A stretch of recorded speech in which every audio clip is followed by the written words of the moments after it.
There are no subtractions and divisions in our mind. There is only addition and multiplication. I will just remove negative thoughts and I will have positive thoughts. All the best, it's not going to work. It's just that you need to pay little attention as to how it functions. You will see there is a distinction between what is you and what you have gathered.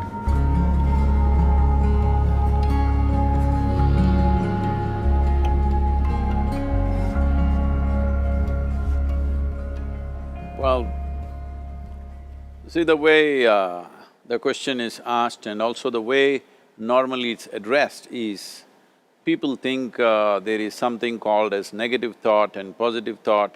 They want to remove the negative thoughts and have only positive thoughts.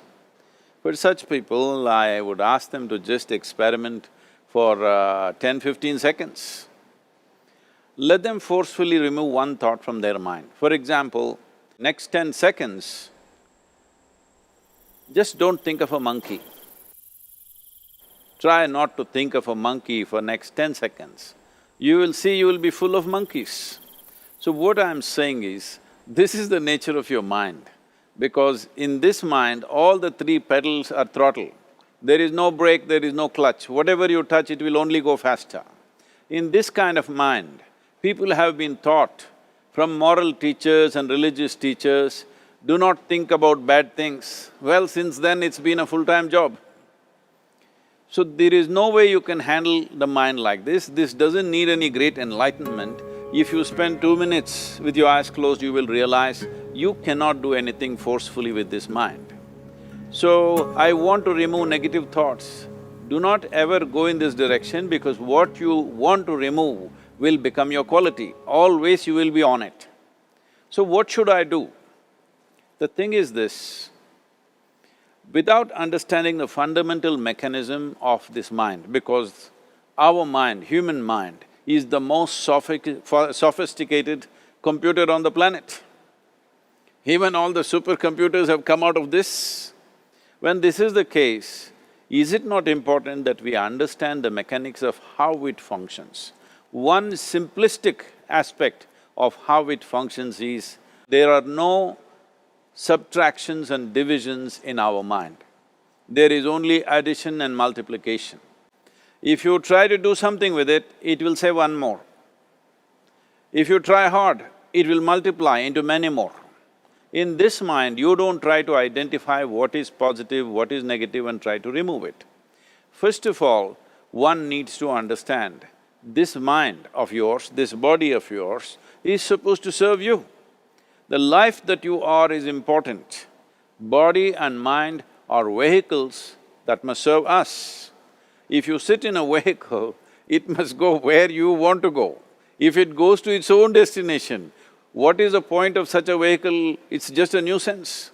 Right now, most human beings are unfortunately experiencing this fantastic possibility of human mind as a nuisance, as a troublesome thing.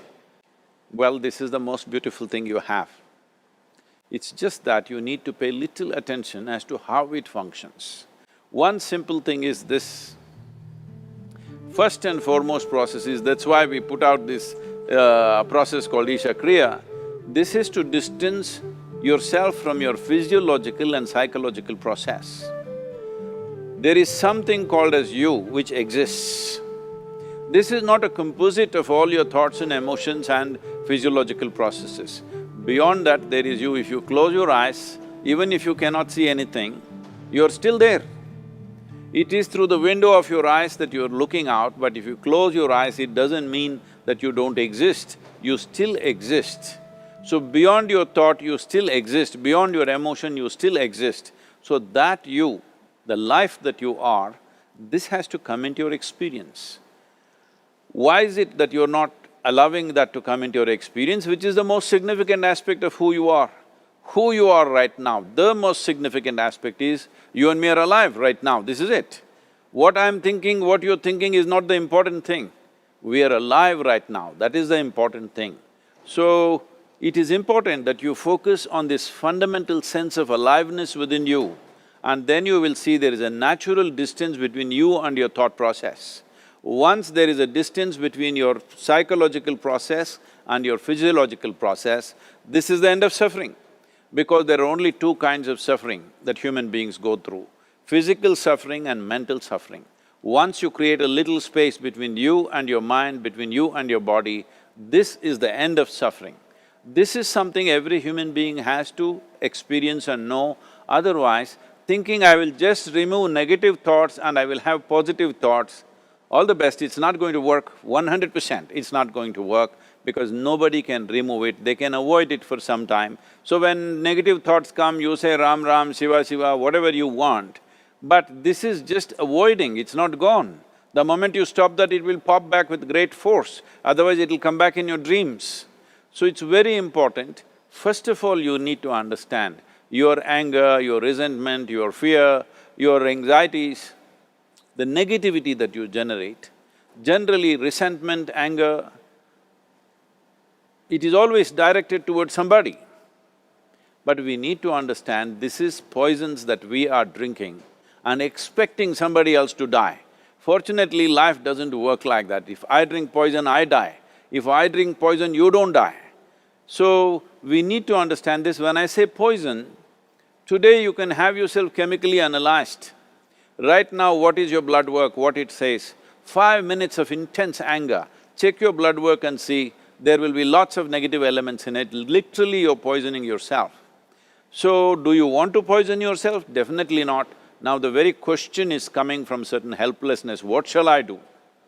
Don't do anything, just sit back and just concern yourself with something which is a life process. Maybe your heartbeat, maybe your breath, maybe just a sensation of being alive. Depending upon how sensitive or how perceptive you are, accordingly, find something. It could be a sensation in the body, it could be breath, it could be heartbeat, it could be anything, something which indicates life to you. Just pay attention to that for some time. Slowly you will see there is a distinction between what is you and what you have gathered, which includes both your physiological and psychological possibility or mess, whatever you made out of it.